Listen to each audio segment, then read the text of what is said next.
Hello అండి, నేను మీ doctor Kareddy Sridhar అండి. నేను జనరల్ లాప్రోస్కోపిక్ సర్జన్.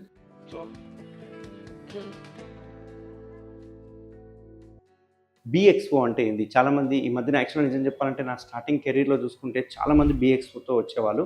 బట్ మనం చేసిన అవేర్‌నెస్ తోటి ఈ మధ్యన కొంచెం కలర్ మారిపోయిన అంటే ఈ అంగం ముందలున్న చర్మం ఉంటది కదా! ఈ అంగం యొక్క ముందలున్న చర్మము ఈ రకంగా ఉంటది కదా! పైన చర్మం ఇట్లా స్ట్రెయిట్ ఉంటుంది. కింద చర్మం మాత్రం ఇట్లా అటాచ్ అయ్యి ఉంటుంది. ఈ అటాచ్ అయిన చర్మం అంటే ఈ పైనున్న చర్మాన్ని మనం ఫోర్ స్కిన్ అంటాం. అంటే ప్రెప్యూషల్ స్కిన్ అంటుంటాం. ఇది యూజువల్‌గా కవర్ చేసి ఉంటది.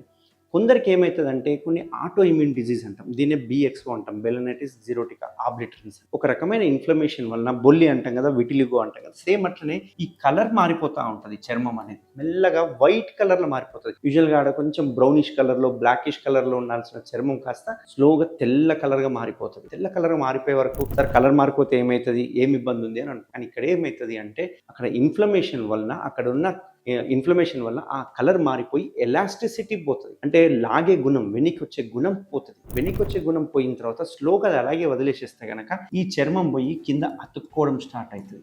దీన్నే అడేషన్స్ అంటాం. అతుకులు అంటాం.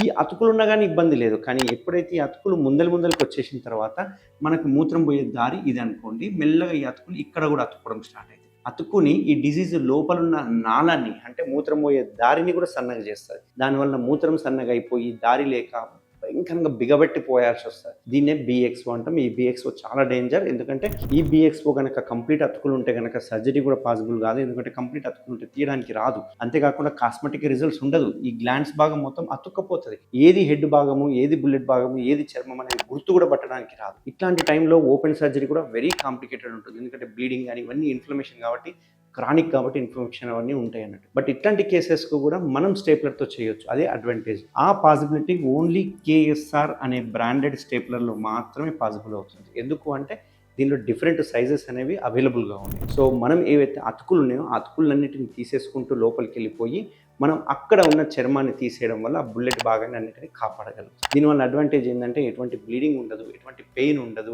ఇమ్మీడియట్గా డిశ్చార్జ్ చేయగలుగుతాము పేషెంట్ని. వాళ్ళ ఆఫీస్కి వెళ్ళిపోవచ్చు. ఎటువంటి బెడ్ రెస్ట్ అవసరం లేదు, ఎటువంటి పథ్యం కూడా అవసరం లేదు. సో ఎవరికైనా ముందర కలర్ మారింది అంటే అలర్ట్ అయిపోండి. ఖచ్చితంగా అది బీఎక్స్పో ఉంటుంది. సో ఇమ్మీడియట్గా సర్జరీ చేయించుకుంటే రేపు వచ్చే కాంప్లికేషన్స్ని మనం ఇప్పుడే అవాయిడ్ చేయొచ్చు. Thank you very much.